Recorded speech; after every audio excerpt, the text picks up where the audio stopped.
Have a wonderful day mga prani.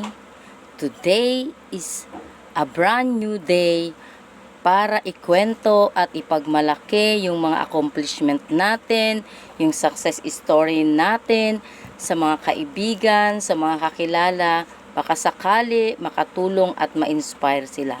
And this is a day to enjoy yung mga pinaghirapan natin, yung mga pinagsakripisyuhan natin, at this is a day para i-share.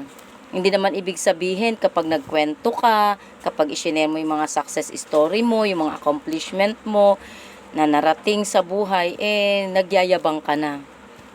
Para sa akin, kapag ikinukwento mo, parang proud ka lang sa sarili mo na despite of those challenges na pinagdaanan ng bawat isa sa atin is nagawa natin na magtagumpay sa buhay.